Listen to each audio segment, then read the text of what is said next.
Assalamualaikum warahmatullahi wabarakatuh. Nama saya Willy Asmi Prasetyo dengan NIM 2019 05 10 220 dari Prodi Hubungan Internasional Fakultas Ilmu Sosial dan Politik Universitas Muhammadiyah Yogyakarta. Di sini saya akan menjelaskan pengertian tentang sistem pemerintahan, yaitu demokrasi. Demokrasi sendiri berasal dari bahasa Yunani, yaitu dari kata demos yang artinya rakyat dan kratos yang artinya kekuasaan. Dari dua kata tersebut dapat disimpulkan demokrasi yaitu kekuasaan yang berasal dari rakyat dan kembali kepada rakyat. Kekuasaan yang dimaksud yaitu kekuasaan politik, ekonomi, dan sosial yang berupa kebijakan yang telah diputuskan oleh pemerintah yang sedang menjabat. Menurut Abraham Lincoln, Presiden Amerika, yang berpendapat bahwa sistem demokrasi yaitu adalah sebuah sistem yang berasal dari rakyat, kepada rakyat, dan untuk rakyat. Sedangkan menurut Charles Castello, demokrasi termasuk sistem sosial dan politik yang membatasi kekuasaan pemerintah dengan hukum. Sistem demokrasi diterapkan sejak zaman Yunani kuno. Dengan sistem ini, maka rakyat bisa terlibat langsung dalam pengambilan keputusan.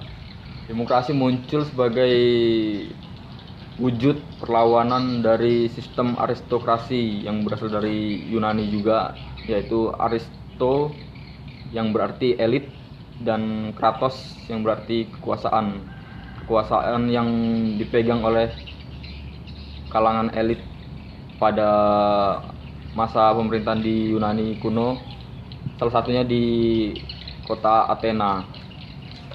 Di Indonesia sendiri, sistem demokrasi muncul sejak masa pemerintahan presiden pertama, yaitu Soekarno.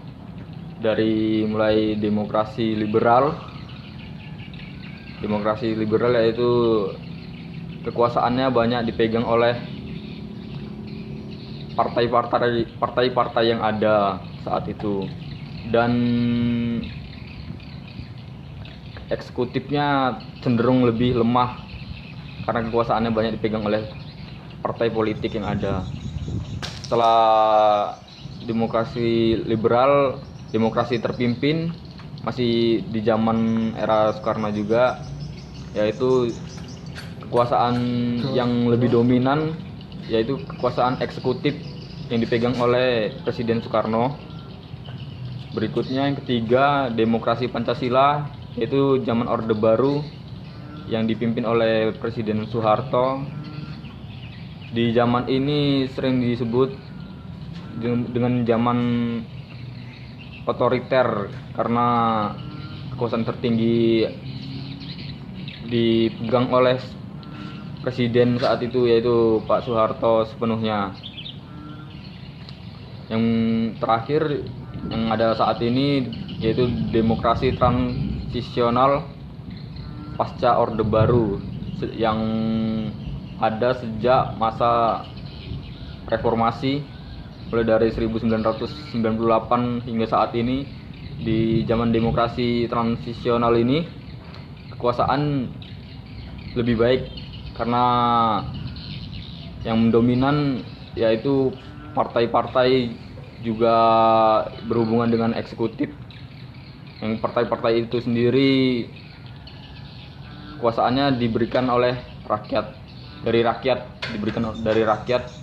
kemudian kebijakannya itu harus kembali kepada rakyat, seperti itu. Di dalam sistem demokrasi memiliki beberapa prinsip. Yang pertama yaitu negara berdasarkan konstitusi, yaitu berdasarkan prinsip yang terkait dengan undang-undang atau semua hukum yang telah ditetapkan.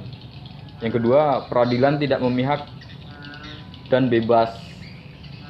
Maksudnya pemerintah tidak bisa campur tangan dalam peradilan karena sistem pemerintahan menganut peradilan bebas dan netral. Yang ketiga, kebebasan berpendapat dan berserikat yaitu setiap warga negara bebas untuk membentuk organisasi atau berserikat sekaligus tidak dapat membatasi hak warga negara tersebut. Yang keempat, pergantian pemerintahan secara berkala, yaitu agar kekuasaan tidak disalahgunakan maka perlu adanya pergantian pemerintahan dengan berkala dengan sistem pemilihan umum. Yang kelima, penegakan hukum dan kedudukan sama setiap rakyat di mata hukum.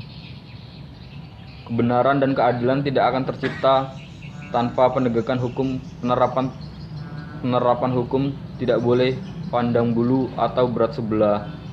Yang keenam, jaminan atas hak asasi manusia. Sistem demokrasi dikatakan berhasil diterapkan kalau dibarengi dengan perlindungan HAM, karena hak dasar ini adalah hak setiap manusia. Yang ketujuh, kebebasan pers. Pers menjadi media penyalur aspirasi warga negara sehingga bisa memberikan kritik dan saran kepada pemerintah sebagai pembuat kebijakan. Selanjutnya, ciri-ciri negara demokrasi yaitu seluruh keputusan ditetapkan oleh pemerintah. Yang kedua, menerapkan ciri konstitusional. Hal ini berkaitan dengan kehendak dan kepentingan rakyat. Yang keempat, mempunyai perwakilan rakyat atau legislatif seperti DPR, MPR. Yang kelima, terdapat sistem kepartaian. Terus itu ada model demokrasi. Yang pertama ada demokrasi langsung, yaitu demokrasi yang melibatkan rakyat secara langsung, khususnya dalam pengambilan keputusan seperti pemilihan umum. Yang kedua ada demokrasi tidak langsung, yaitu sistem pemerintahan yang tidak melibatkan warga negara dalam pengambilan keputusan atau melalui lembaga perwakilan rakyat.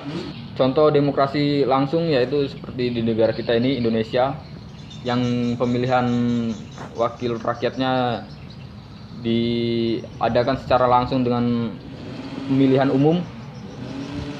Begitu juga dengan pemilihan presidennya. Kemudian contoh demokrasi tidak langsung seperti yang ada di negara tetangga, yaitu demokrasi parlementer yang ada di Malaysia, yaitu pemilihan Perdana Menterinya melalui legislatif atau electoral college, yaitu lembaga legislatif menyepakati siapa yang akan menjadi Perdana Menteri itu. Sekian penjelasan saya tentang sistem pemerintahan demokrasi. Atas perhatiannya saya ucapkan terima kasih.